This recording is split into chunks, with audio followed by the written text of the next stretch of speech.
Welcome, everybody, to another episode of The Hopeful Majority. I'm your host, Manu. Remember, every Monday, YouTube, Spotify, Apple, wherever you get your content, we drop weekly episodes. Today, our guest is Dr. Seth Kaplan, who's an expert in fragile states. There's a lot of fragility happening in the world, unfortunately, and also a lot of weakness and instability. And he's actually got a book out on the United States called Fragile Neighborhoods. And the question of today's show is, why are we so lonely? Because the answer to that question might reveal a little bit to the broader topic of how to strengthen general society. This is a fascinating conversation. We go a lot of different places. I think you'll really appreciate it. And as always, to the regular listeners, leave a review on Spotify, Apple, like and subscribe on YouTube. If you're new, welcome to the show. I'm going to do a quick monologue, and then we're going to get right into the conversation with Dr. Seth Kaplan. Let's cue the intro. Let's get into the monologue.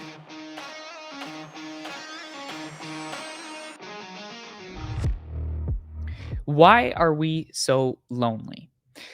This year, the US Surgeon General, I don't know if you know this, has put out a report that declares loneliness as the national epidemic. Not heart disease, not cancer, not drugs. Out of all the different things that the Surgeon General could declare as one of the United States' top health priority, he's made it loneliness. Now, you're probably sitting there saying, Manu, loneliness? Why that? Well, I think the conversation with Dr. Seth Kaplan is going to get a little bit into it, but the experience that comes to my mind, and actually, when this recording comes out, I'll actually be in India. And one of the experiences that comes to my mind was about 2-3 years ago when I was visiting India. I was visiting a village. And I don't mean one of those villages that are like nice and wealthy outside of like the state of New York. What I mean is a mud hut village where there's lack of water, there's extreme poverty, where there's societal instability. And I was driving through that village, and what was so interesting was while people seemed materially poor, they oddly seemed pretty happy. There was a lot of social connection. There was a lot of bonding. There's a lot of relationships. And actually, the guest that I'm going to have on next helps us explore this phenomenon where I saw a society that was materially poor and yet socially rich. There was a lot of social capital there. There was institutions. There was connection. There was an understanding. There was neighbors. I think about this where I live right now. I live in San Francisco, probably in one of the wealthiest parts of the world, the city of San Francisco. And in this city, I can probably count on my hands how many times I've actually had a conversation with my neighbor. I can tell you the skyrocketing mental health crises that are existent in this society. And again, it raises this weird dichotomy where in San Francisco, we're materially wealthy, generally speaking, not everybody within it, but the society, the city that is San Francisco, and yet socially poor.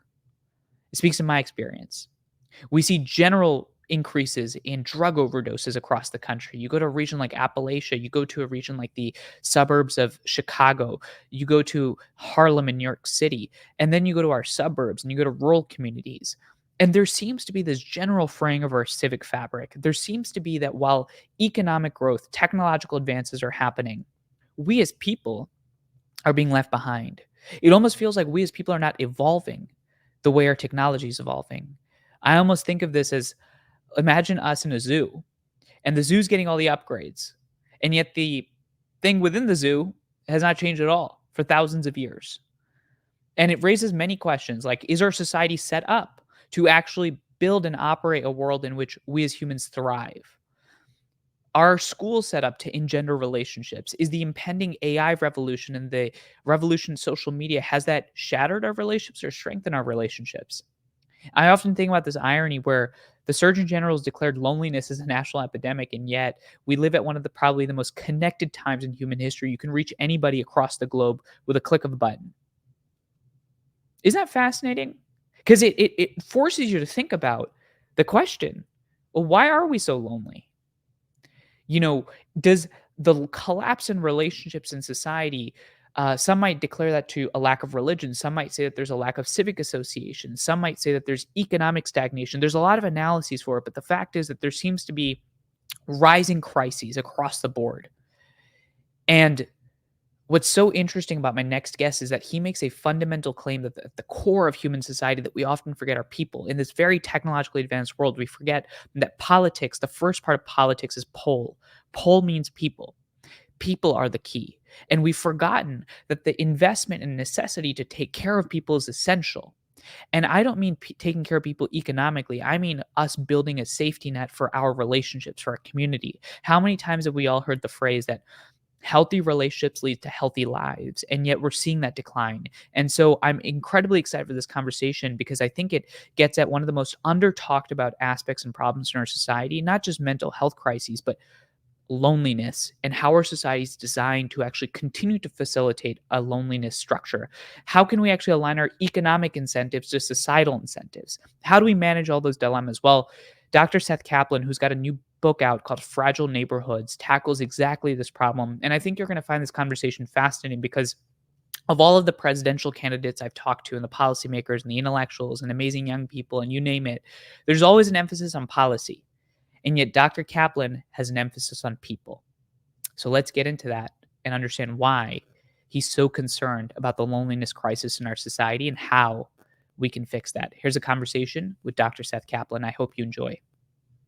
Dr. Seth Kaplan, welcome to the Hopeful Majority, sir.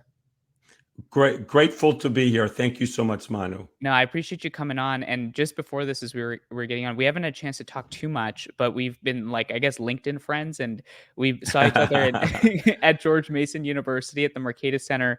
And I found out that we both have not a mutual love for New Jersey, but a mutual admiration for that. We might have a mutual love of Bruce Springsteen.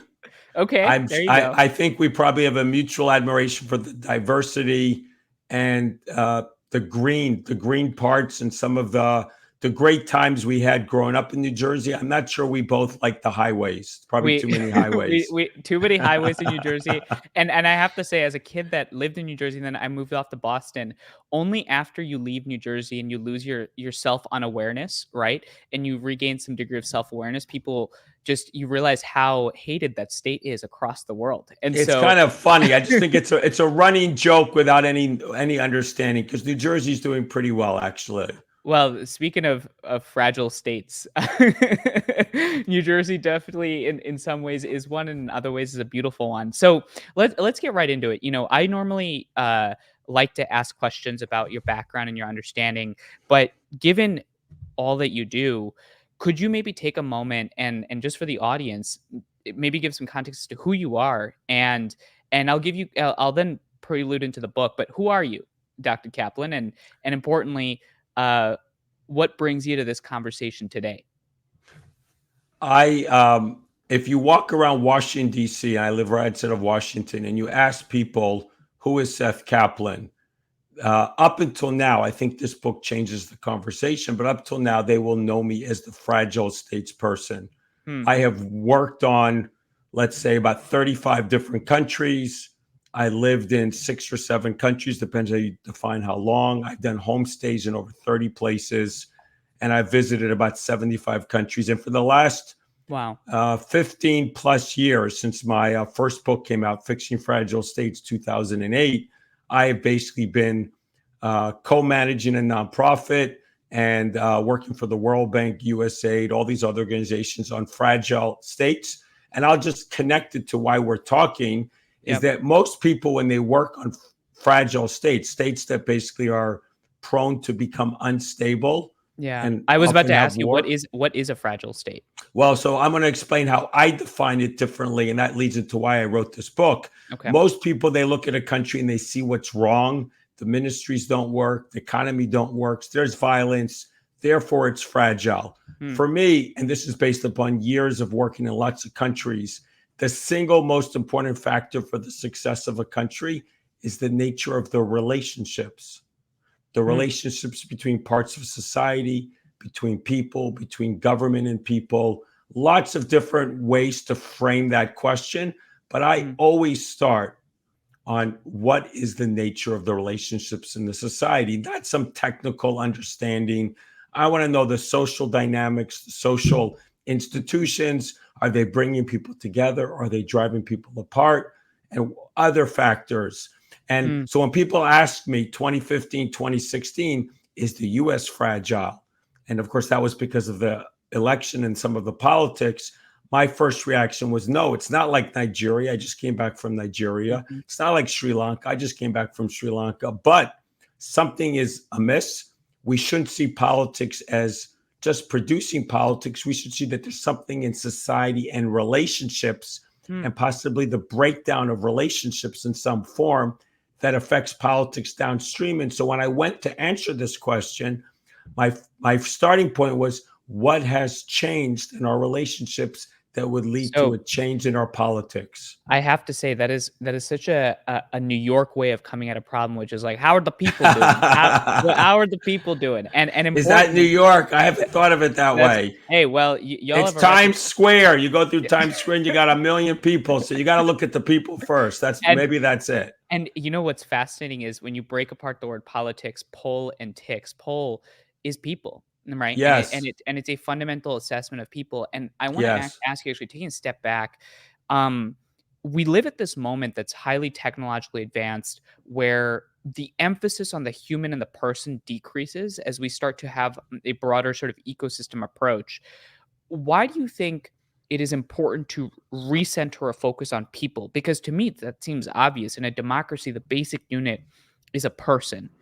Why do you think that has happened? Because to me, I think you are absolutely right. When you look at a society, you look at a family, and you ask, well, how fragile is this family? You ask, well, how are the people within that family? Why do you think that has changed when it comes to nation states? Well, I think you're asking, why has this changed in terms of our conversations, our Yep. news, our the focus of social, political, economic leaders. I think clearly the more technology drives change, the more people will focus because it's something new, it's something novel. But I also think it's something how we're being trained to think. Hmm. When I go and look at a neighborhood or a society or a country, I always want to start with the building blocks of success. What are the foundational elements like? And for me, those things, in this case, relationships, or it could be social dynamics, or it could be something to do with institutions. How is that affecting everything else? But we're mostly trained, and if we pay attention to the news and what's going on in our society and how we think about it, it's driven by professionalization. It's Hmm. driven by specialization. It's driven by a focus on, again, technology, new things. We don't teach people to think in a holistic, integrated way Hmm. anymore. I mean, that might have been, if you go back and think of the most famous authors from the 18th, 19th, early 20th century, they were thinking very broadly about what was going on in a country. Today, everyone is very siloed. So I think it's something to do with technology. I think it's something to do with professionalization and specialization. No one is in charge of the basic issues that make everything else Yeah. work or not work. Well, when Alexis de Tocqueville came to the United States and he observed American democracy, one of Yes. the things he talked about was not only the emphasis on local political and voluntary associations, but an emphasis on this vibrancy within people to do something. He Yes. described the Yes. American man as somebody that is constant, right? Yes. And I guess my question to you then would be that as you look at his analysis of the United States in the 18th century and the 19th century, and you look at the United States today, what do you think has changed within people? So first, he's got this great quote. De Tocqueville is a great quote about this, like, the study of society or country is the study of associational life, or something like that. Don't Yeah. quote me. It's got some great quote like that. And so he was, and when he came to America, what's interesting about his own journey, he had studied France, and he was coming to America to understand is, why did the French Revolution fail, and why did the Mhm. American Revolution succeed? And he has several books that he wrote, or things that he wrote, but his two most prominent is one on the French Revolution and one is on the American Revolution. And he's contrasting. And what's interesting is he's arguing that because something in our society, in our relationships, that we are practicing democracy in our neighborhoods, in our local communities, by the Mhm. way we are engaged with each other. And that really goes to the heart of Of your what I'm book. thinking Yeah. about my book and my larger arguments about how we need to think about these problems.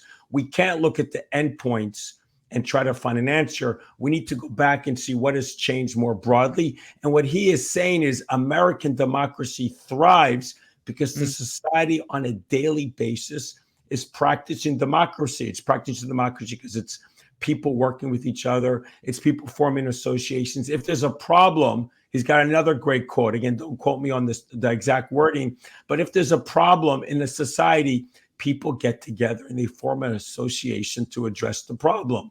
And you got association for manufacturers, associations for this, associations for that.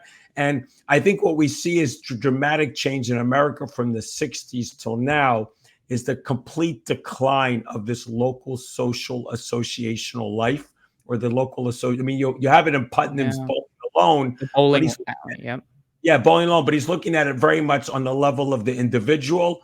And my argument, we need to look at the level of the relationships and the institutions that support them. Okay.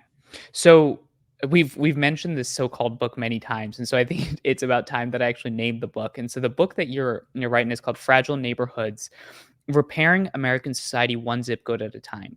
We've set the prelude for the book. We talk about what is a fragile state. We talk about your background, the emphasis on relationships and people, but you described yourself in the opening as somebody that has traveled to over 75 countries. You've visited a lot of different places.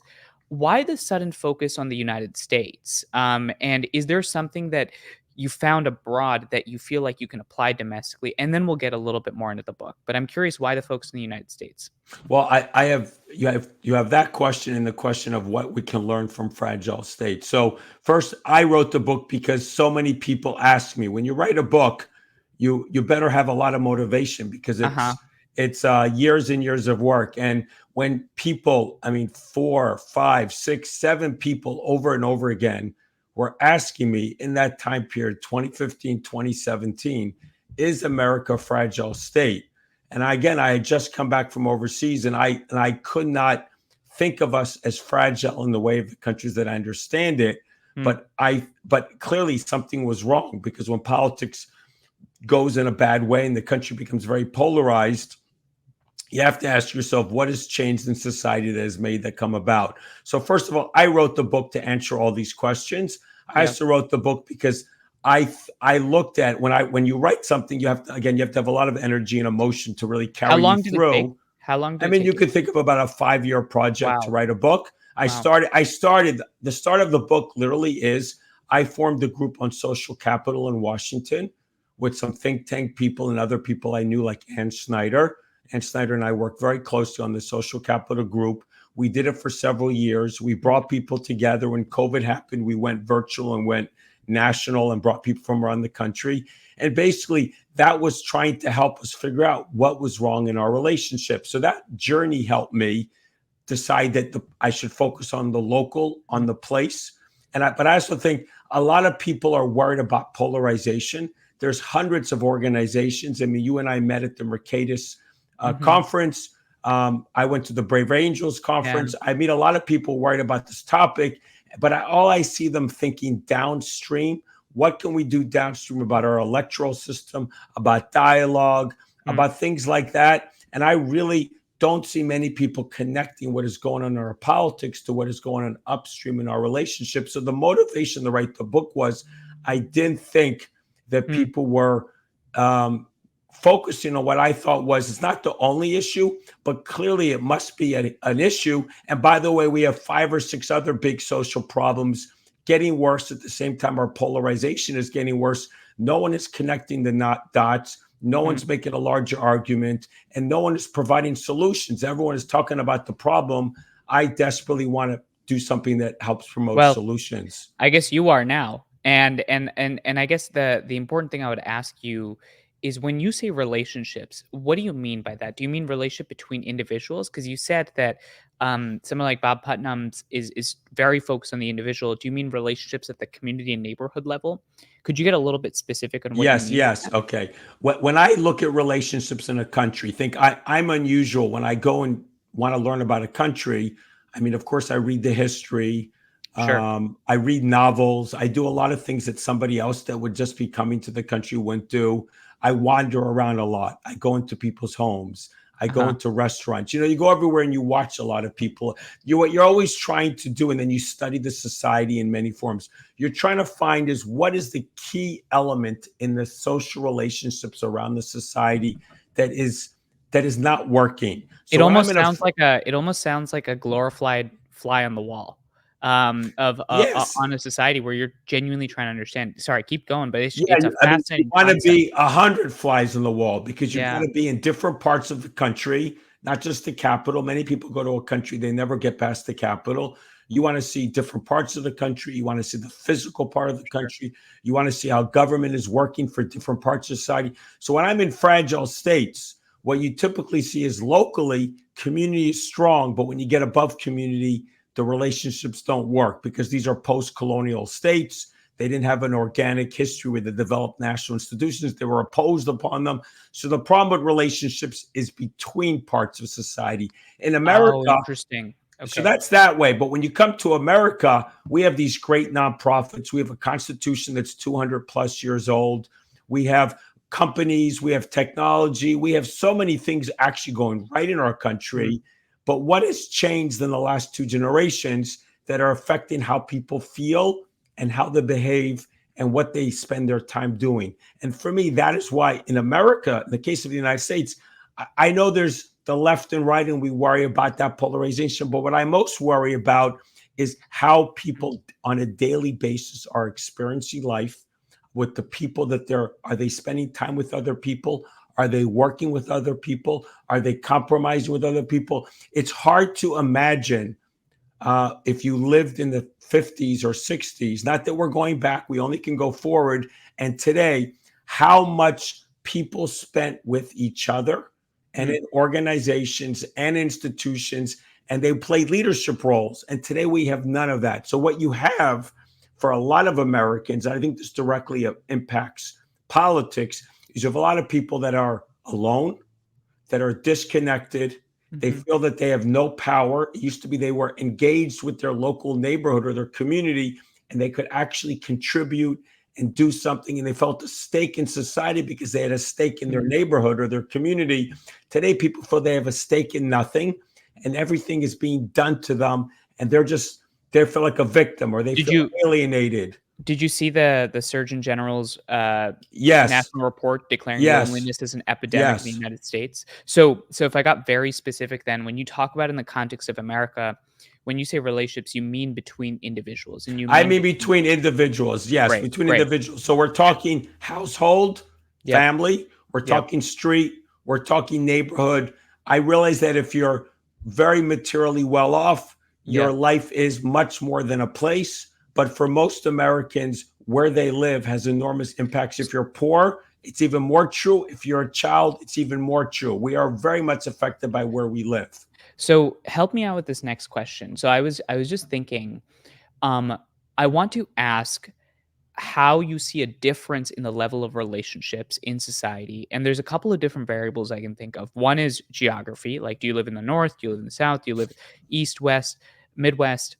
Another variable I can think of is do you live in urban areas or do you live in suburbs or rural communities? Another variable I can think of that you mentioned is your income level. Does relationships matter by income? I can think of occupation.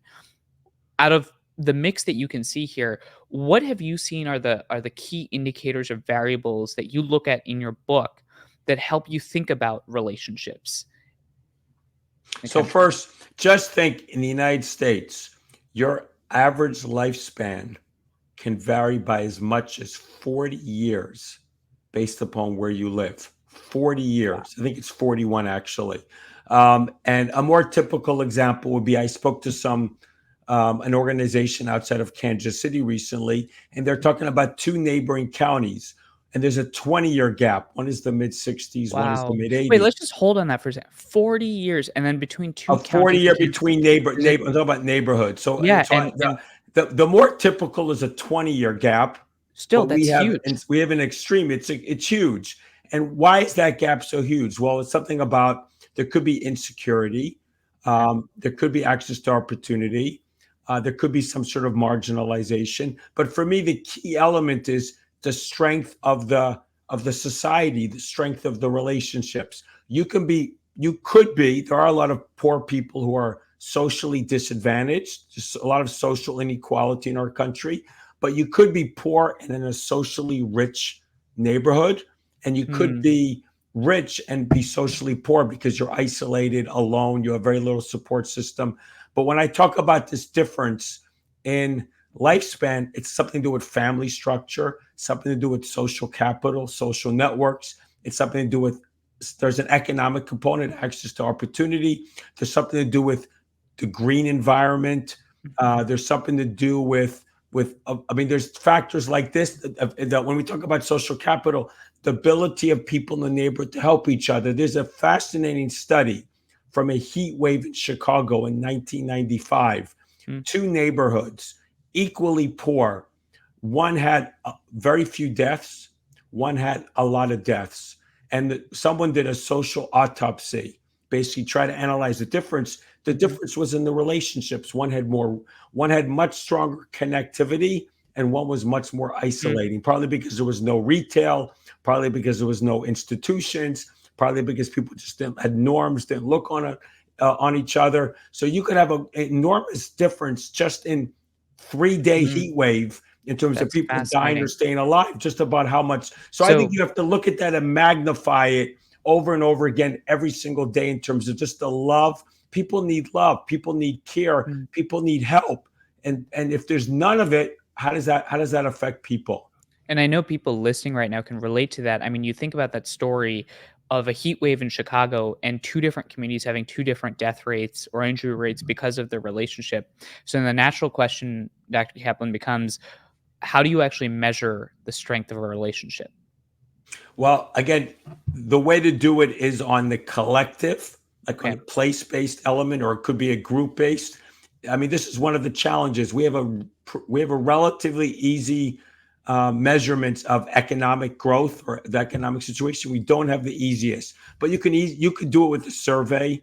There's different ways to measure. I mean, you could look for some And what are you proxies. measuring You can for? look for proxies. You can look for Yeah. proxies to actually measure social capital. There's the easiest way is to measure something called collective efficacy, in Okay. which you basically at the neighborhood level you have a variety of tests you run and you come up with some collective efficacy and people have done that at the Mm. neighborhood level. I'm But just curious, like, what would a test involve? Like, you go into a neighborhood, and let's say that you are being a thousand flies in the wall, and you're trying to measure the collective efficacy I mean, of a. you measure networks, Okay, you measure their networks. okay, You can measure the household. You yep, measure transiency rates. Places with high transiency have much mm, less social capital because people come and go, so that yep. there's less trust.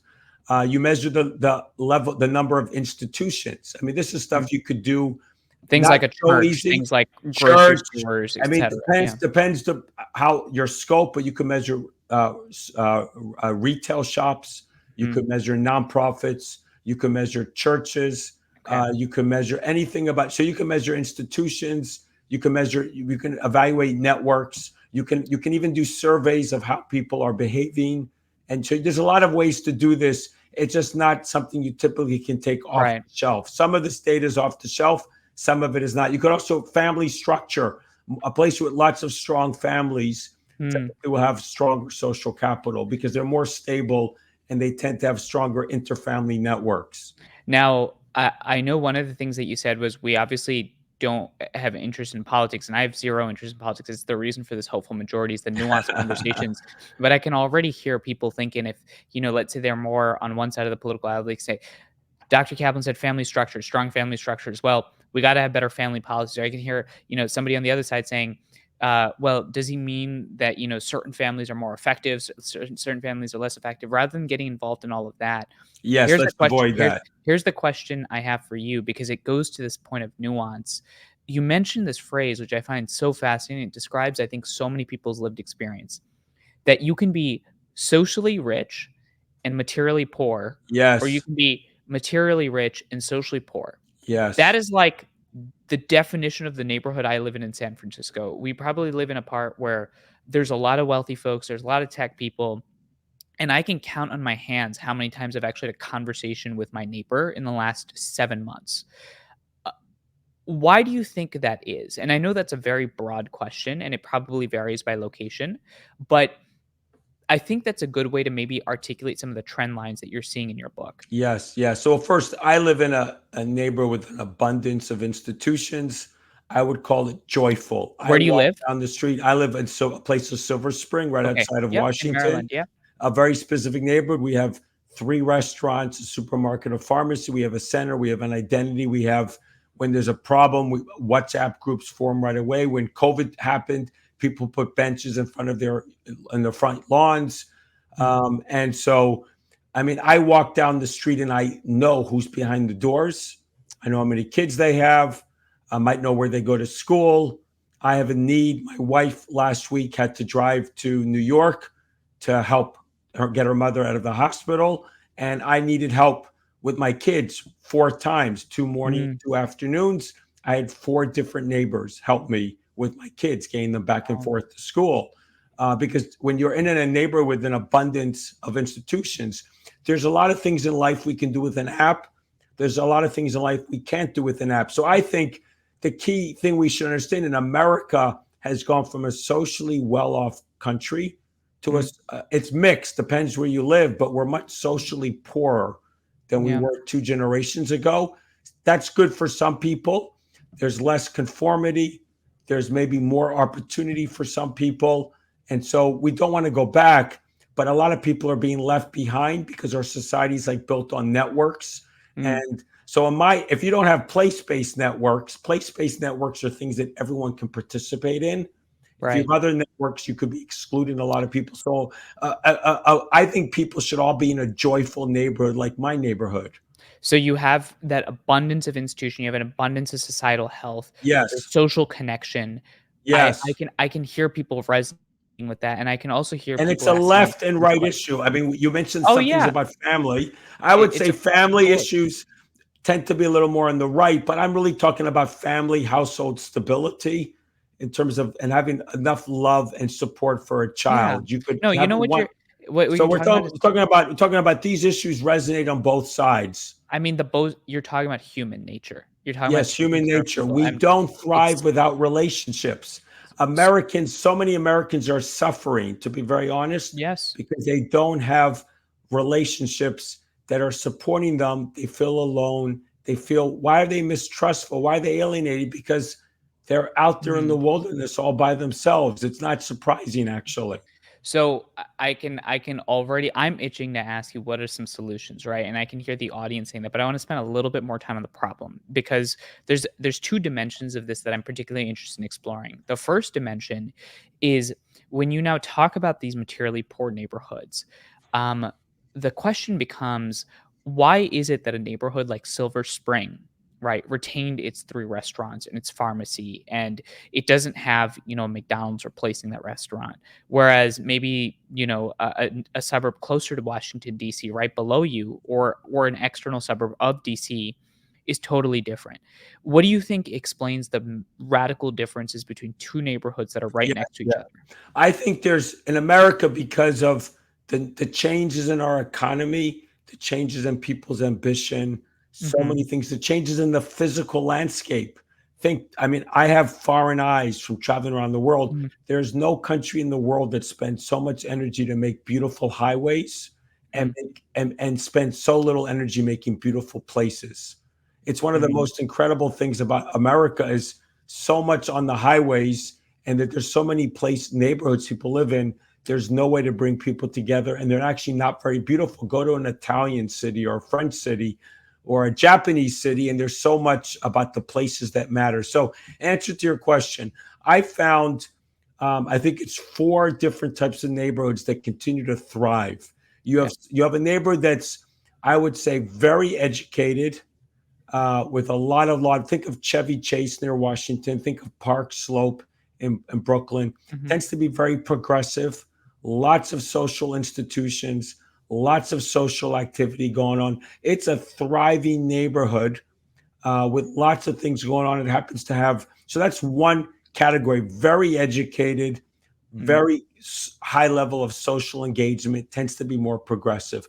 Another would be a place that's religious, could okay, be a neighborhood where the religion builds community and brings people together. I've seen that.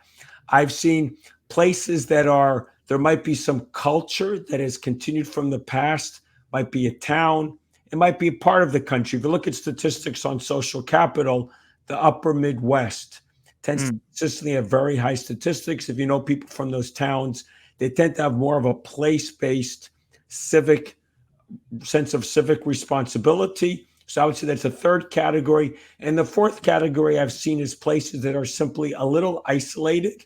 Okay. So my neighborhood has a combination of a few of those elements, but it happens to have a very defined identity with the Mm, stores in the center and some associations. And there's also some religious connection. There's a few of those elements at the same time. And so I've met someone from Connecticut who went there for a year to live, was teaching at NYU, went for a year, had no intention to stay, but that place was somehow cut off because there was a lake, and then mm, everybody just came together and had such rich relationships because they were like on a little bit like on an island. Imagine being on mm. an island, and that can build. It doesn't always build cohesion. So I found those four different types of neighborhoods or places that still has thriving relationships. So you've got highly educated, religious, culturally strong in neighborhoods that might be I would say the geographically physical, isolated. more physical. So And I yeah. think all four teach us something about how we can So improve places.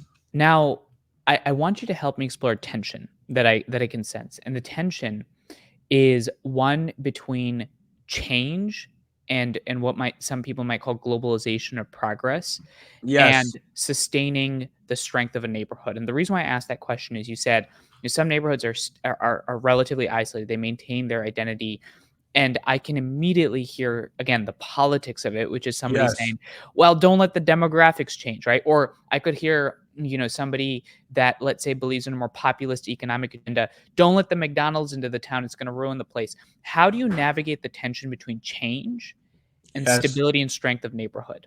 It's a great question, Manu. So I think when we look at the health of a society, we always need to understand that countries need to navigate between competing objectives, Hmm. and those objectives sometimes are in tension. So the tension of complete individualism versus complete communitarianism, there's if you went too far in each direction, there's Hmm. downsides. So you're looking for something in the middle where the individual is free and can move. And but if you get too, I think at this point in time, America has become extremely individualistic, and therefore it has some negative impact on individual and social well-being. So the same way that I just explained, I think we want. I mean, I read the Wall Street Journal. I'm a big believer in the market. I'm a Hmm. big believer we definitely want to keep trying to become wealthier, and economic dynamism is very important, especially with our competition with China right now and other countries. And our economic dynamism is essential for the future well-being of the United States, and knowing that there's a lot of poor people for those pockets as well. But Hmm. I would say the economy works best the same way politics works best when you have a strong society. Yep. We in our country today, in our economy, we're losing tens and tens of millions of people who are not actively participating in our economy and in our politics or our civic engagement because they feel alienated, they're left behind. They might be in a distressed neighborhood where the whole neighborhood is doing badly. They might be, it could be in an urban neighborhood, could be in Eastern Kentucky. The thing is, we have 330 million people. And one Hmm. of the best ways to ensure that our country remains economically dynamic is to get as many, obviously, there's the young and the old, but get as many of those 330 million people deeply engaged economically, socially, politically in our country. And I feel the way we've designed things Yeah. on many levels, we're leaving so many people behind. They're not contributing. So I'm all for that. And clearly, a dynamic neighborhood. My neighborhood is very dynamic, but we must have a dynamic neighborhood will have 5, 6, 7% turnover every year, and that would be normal. If you had Mm. 25% turnover, the neighborhood is doing very badly. You It's could be significant. you. I mean, it's not. Yeah. Those aren't always correlated because you're going to be in a wealthy neighborhood. Nobody leaves and nobody talks to each other. But the poor neighborhoods tend to have very high turnover, and that is one of the reasons why they're not successful. Hmm.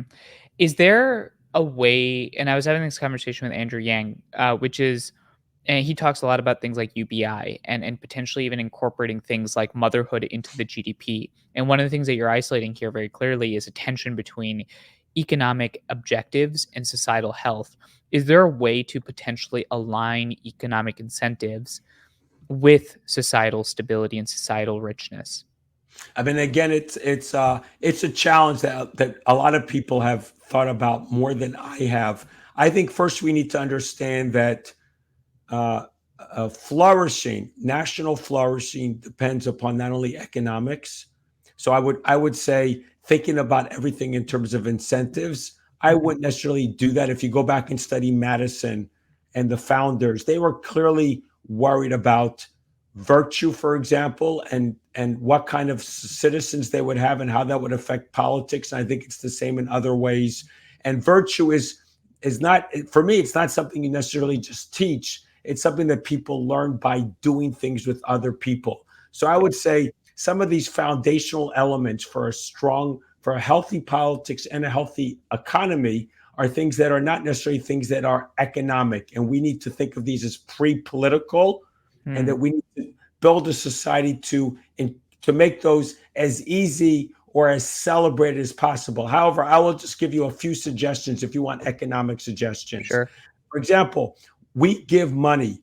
A lot of people give money, and I'm all for philanthropy, but I would say philanthropy that helps people and places near you um, is in some ways could be more personal. It could involve volunteering. It could involve Are some you saying effort of that all of us shouldn't be donating billions of dollars to a presidential campaign every year and no. not I'm forgetting about our I'm neighborhood? I'm saying that we should. If you want an incentive, what would happen if Yeah. we had an incentive for giving close to home? Yeah. For Yeah. local associations. I mean, we don't have an incentive for motherhood is a great idea. An Mm, incentive for volunteering is a great idea. These things are not easy to incentivize, but mm. I think if everything becomes a transaction, Yes. what ends up happening is we don't have relationships, we don't have institutions in society, we don't have trust, and we Mhm. mostly are against each other because that's what transactions are. I win, you Yeah. lose.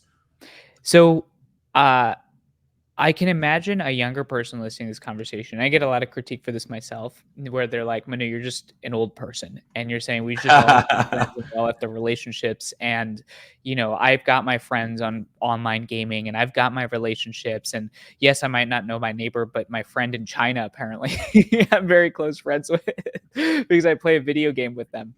Um, it's hard for me to not feel a little not necessarily pessimistic, but feel almost like there's an inevitable outcome here where we're also fusing technology more and more with humans and refusing and marching towards a world of AI where the concept of a local neighborhood almost seems like a relic of the past. What is your counter argument to that?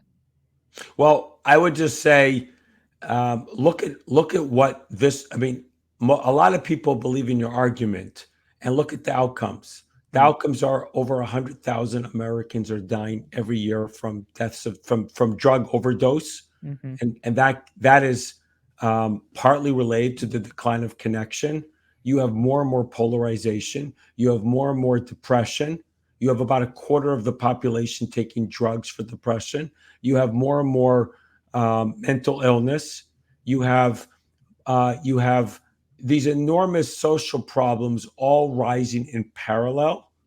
And so my argument is everything you say looks great, but what is it doing to people is it how's that working for yeah, you? yeah, Because we've been saying that for decades, and I'm a big fan of progress. I totally believe in progress, but how is that doing? mm, We are making the technology progress, but look at what's happening in society. So my argument is how could we build a society to enable that progress to continue at the same rate or even faster because you might have more people able to participate, and at the same time build a society that would strengthen relationships, encourage strong local engagement. mm, I mean, to some degree, reinstitutionalize social life because we've had a great deinstitutionalization. And you and I might thrive in this world where all you have to do is be in the right network and have the right job, and we can figure things out. But I think that's a very narrow reading about how a lot of people experience life. Yeah. And I think a Well, lot of people need more than that, and they're not getting it in this paradigm. my mom certainly doesn't think I have the right job, but that's a conversation for another day. You Your know, mom in New Jersey. yeah, well, she's in Boston now, Oh, but, Boston, you moved, of it's course. actually interesting. I am actually headed to India on Friday, and, You mentioned that. What part of nor India? northern India, New Delhi. Gujarat, Gujarat. You're going to Well, UP, near Haryana, UP. Rajasthan, that Yes. near sort of the Pakistani border. Have you been to India? Yes. I've been to those places. Yes, I've So been to one of my favorite places in India is Amritsar, if you haven't yeah, been. yes, I do. It's in Punjab. Yes, it's right near Karachi. I went from there across the border. Really? I walked across the border. It's worth doing Man. sometime. Good for you. That just so everybody has an understanding, the India-Pakistan border is the second most heavily militarized border after the South Korean, North Korean border, and so you walking across is some serious high speed stuff. I'll tell you, Dr. Kaplan, as I was listening to this conversation, I always think about what should the monologue be, and the notion that stuck in my head, and then we'll go a little bit to solutions, but this is a little bit of a segue slash tangent. That I remember the last time I was in India, and I went to one of the local villages that some of my family grew up in, and where I grew up for a little bit of time. And I don't mean villages like the village outside of New York City. I mean like what I'm talking. I'm talking about mud I've been huts, in some of those villages. Yes, exactly, they're and fascinating. little water, materially poor. And yet, Yes. man, I have to tell you, some of the happiest people I've met in my life are in So those true. neighborhoods. So And true. it's such I think it would be so confounding for a Westerner to try and square that, because I live in San Francisco here, and the mental health crisis is insane. And yet I go to Yes. a village in India, They don't have that. they don't have mental health I crisis, I I think you know? we so don't understand what the decay or decline or the thinning of our relationships Yeah. has meant for all these problems. And I always hear about, I published a piece in The Hill on this. We're looking for a national strategy on loneliness. And we have a national strategy on the drug epidemic. And we have a national strategy, and that's all wonderful. But what about going upstream and trying to prevent the problems by doing something in terms of how we design the country so people were more likely? We can never guarantee it. And again, it's a dynamic, very developed country. We're not going back, but what could we do so that people had better relationships, So were more connected? So let's actually go there. We have some government people that listen to this podcast. Let's say that we give Dr. Kaplan the magic wand, and you talk about designing a society or country in a way in which you're maximizing societal and human health while balancing things like economic prerogatives that you say are also very important. What does that look like? So it's a few levels, and I think it's not only something that government. I mean, I think churches, nonprofits, businesses, a lot of different actors can contribute. But I would say a good starting point is to ensure that everybody lives in an actual neighborhood. Most Americans, because of the way we've built out our landscape, they live in houses, on streets, and there's no neighborhoods. There's no place to meet each other. There's no center. There's no Mm, institution. So let's think of this problem as a physical and an institutional. If we were to physically design the country so everybody lived in a place with clear boundaries, a clear center, some unique features, clear parks, community school. We don't even think of the importance of school to incubating relationships. Community oriented churches. We don't realize how much religion in America is consumer oriented and not community oriented as it used to be. Imagine that churches were place based. Imagine that schools were place based. Imagine that government was structured not around departments, but around places. So the departments weren't being evaluated on the number of housing units or patients they saw. We would still have those, but we would have place based teams, and there'd be indicators on how healthy or successful a place was doing. And government would be evaluated on how well those places were doing instead of how well those departments were doing. So imagine if government was structured differently and every part of government was structured around each of these neighborhoods instead of them all being structured around different places with no connection with neighborhood teams. Imagine the physical landscape. Imagine the churches. Imagine the schools. Imagine those neighborhoods all had a center with at least some small businesses, some places to meet. Imagine they all had parks.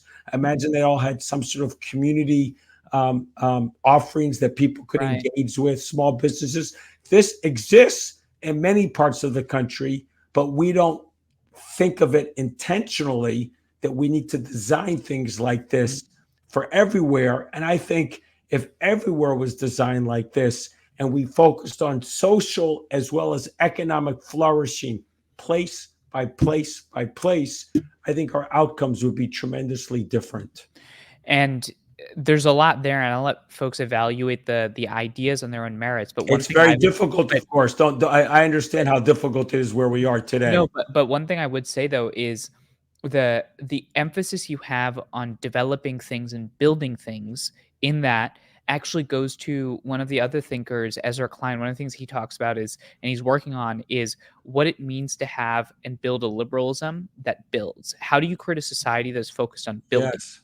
And there's an interesting thing and parallel there where you can actually focus a lot on building that strengthens community. So Yes. that touches on institutions. Now, one of the other things you do with Yes. the books is you actually detail individuals, local institutions, nonprofits.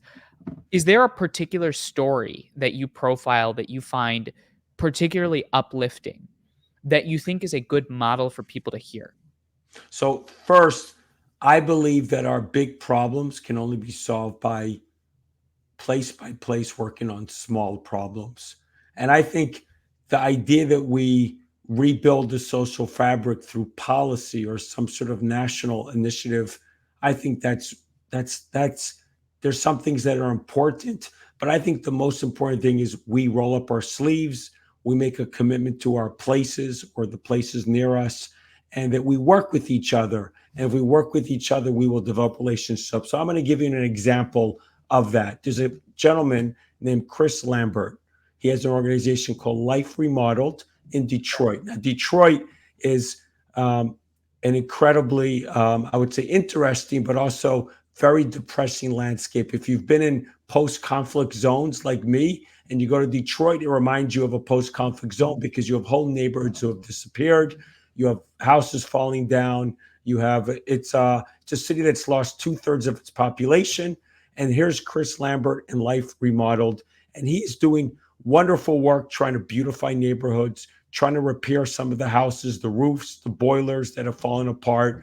He's trying to clean up neighborhoods. And he's doing this for many years. And he's building relationships and he's building trust. And then one day he gets this opportunity to do something much more ambitious in one neighborhood, a neighborhood that is kind of in the middle, some progress, still parts of it going down, parts of it going up. This neighborhood hub could make a big difference for that whole neighborhood.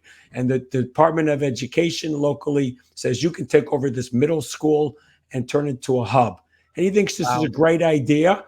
And he thinks it will take millions of dollars, got to renovate the building, got to find the organizations. And he thinks this will be great. People in the neighborhood will love it. And so he comes and he announces it that he has done this. And lo and behold, the neighborhood is very angry at him. Hmm. The neighborhood is, what are you doing? And there was anger, and he holds a couple of community meetings, and people are screaming at him, calling him names.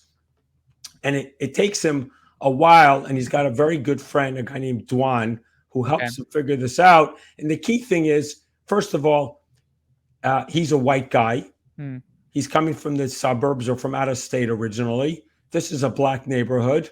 And their immediate reaction based on their history and based upon what Is other people might mistrust. have come in. Well, Yeah. first of all, there's some mistrust, but also this idea that they're going to gentrify and push the people out. Right. This is not for them, whatever the language being used. There's a lot of past experience about misuse of language. So that's one thing. Second of all, you have to understand what is trust. Hmm. And this is very important. How do we build trust? He going around doing things for people was not building trust. If I walk to your house, Manu, and say, I'm going to give you a new air conditioner, I'm going to clean up your yard, are you going to be happy? Yes, you'll be happy. Are we building trust with that? Not really.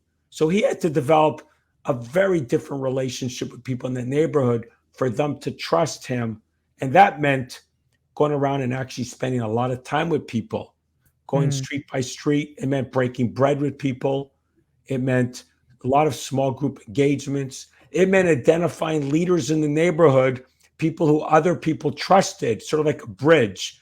Yeah. They don't trust me, but they trust these leaders, and gradually working to identify them and bringing them together, and eventually creating 2 advisory boards, one of the Mhm. leaders, one of students, because a lot of things are for students. It also meant he had to change actually who his organization was.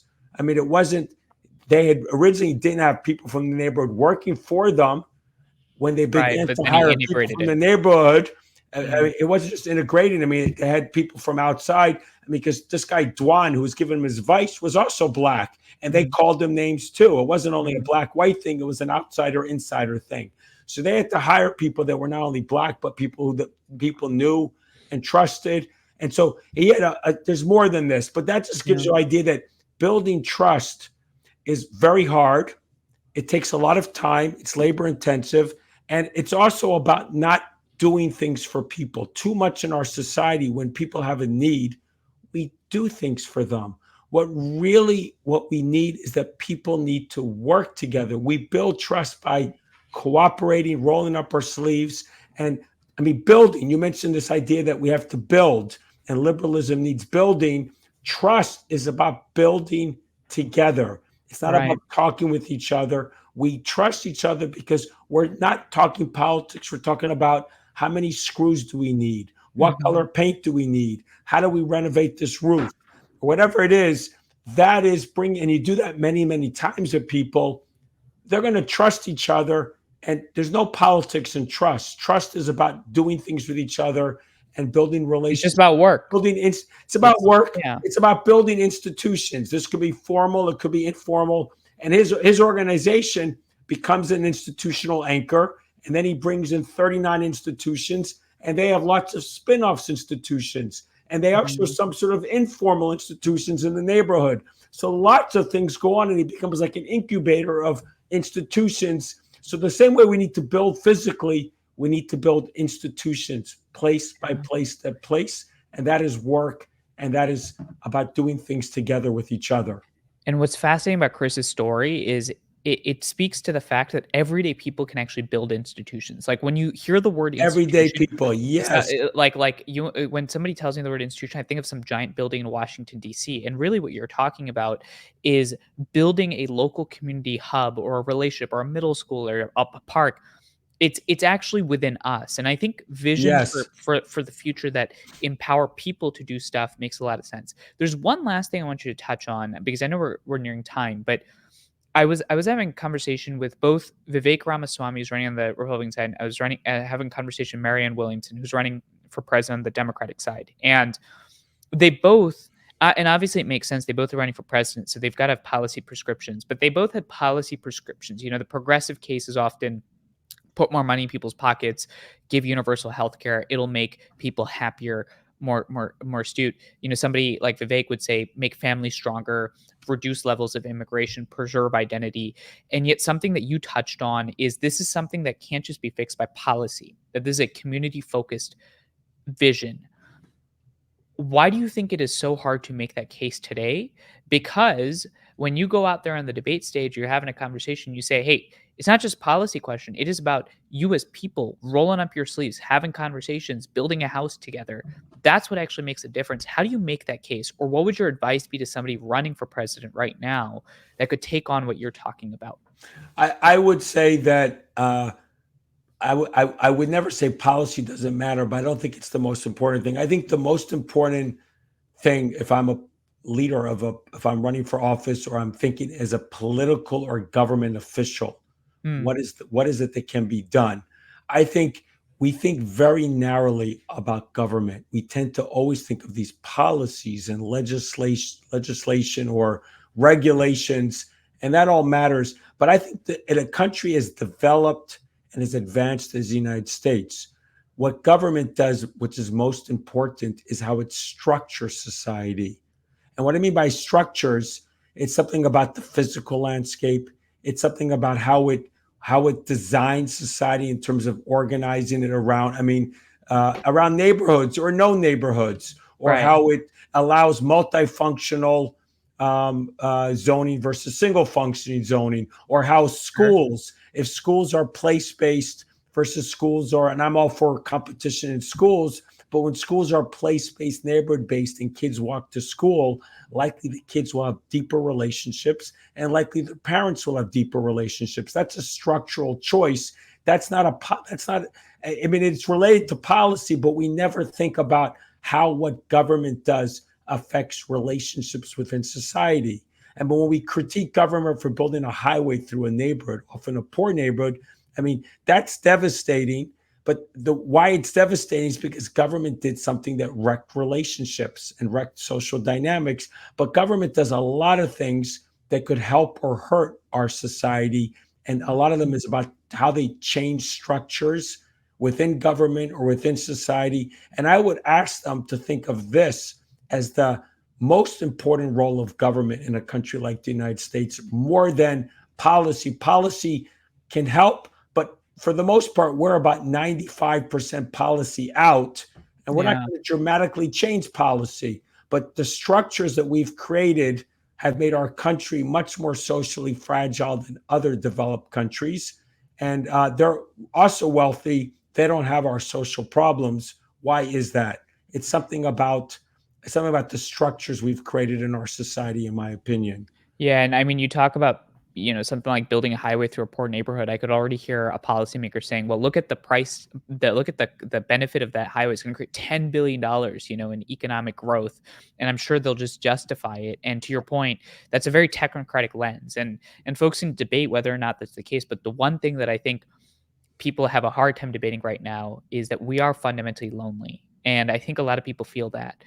I Yes. think that's a good place to leave it. I want to ask you one last question. This is a question I ask everybody: celebrities, politicians, intellectuals, whatever you classify yourself as. And that is the question why?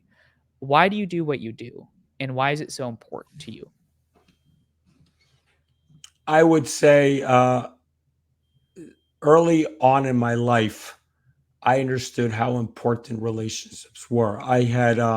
So I'll give you a personal story, and that will partially answer this question. When I grew up in New York and then New Jersey, back to New Jersey again, I had this problem speaking my first language. I would talk, and my mother could not understand me. And I was four. It took me till I was like after five that she could begin to understand me. I wasn't articulating well. Then I stuttered, Hmm. and then I got bullied a lot. And I had a really awful experience in seventh grade. And then I literally changed schools in eighth grade. And it took me many, many years to gradually learn. And what it was I had to sort of study the nature of relationships and the nature of norms and how the groups that I was involved with in school operated. And I had to be more intentional about what it was about. And somehow this lens about sitting outside and looking at society stood with me. So I think there's a deep, and then for my whole life, think about it. When I had choices, I did wander around the world, Hmm. and I had choices what to make, but it was always the countries with the warmest relationships that attracted me. I work on fragile states, partly because the people there are so wonderful. They're warm. They're they take care of you. You feel like you have a deep relationship with them, and there's a type of interdependency that you don't have in the United States. You're never lonely in these places, and so I think there's something about my upbringing and my experiences that over time simply made me obsessed by the nature of society. And so it's a lens I carry with me. And but I also say I do this work because I look around and it's somewhat baffling to me why so few other people actually are concerned with how social dynamics affect policy, Hmm. social dynamics affect nonprofit or philanthropy initiatives. Social dynamics affect violence. Dynamics affect the risk of a country falling into war. Places I work always have that problem. People don't think in this way. So I would say it's partly my experience, and it's partly that I've seen over and over again. There's a huge gap. This is something that I can contribute to, and I think it's important. And so rarely do people understand that simply how we are embedded in relationships and institutions affects us in so many Hmm. ways, in networks and things like that, and affects our individual well-being. It affects our local neighborhood well-being. It affects our society well-being. And until I see somebody else making this message better with actually solutions, I don't see a reason to drop the ball here or put the ball down at this point in time. Well, fragile neighborhoods, repairing American society one zip code at a time. Don't drop the ball. I don't know if you're a Jets fan, but definitely don't drop the ball. New York Doc, Mets. Sorry, we've dropped the ball enough times in my I lifetime. know. Dr. Seth Kaplan, thank you for joining the Hopeful Majority. Thank you for having me, Manu. Thank you so much to Dr. Seth Kaplan for joining us. I hope you found that conversation particularly insightful. I have to say that we talked a lot about loneliness. We talked about civic fabric fraying. And the reason why I actually do this podcast, why I love this conversation, is because it gives me the chance to actually talk to real people in an unedited hour-long format and build those relationships. And it is so incredibly fulfilling. And I'm so grateful to you for helping us build this platform. We need you. We're building this hopeful majority because we're trying to fight outrage, build nuance, create a space where we're not talking about politics, but we're talking about people. We're showing nuance in the world every Monday, YouTube, Spotify, Apple, wherever you get your content. Leave a like and subscribe on YouTube. Leave a review on Apple and Spotify. We're building this together. We need the support. And I'll see you next week on another episode of The Hopeful Majority.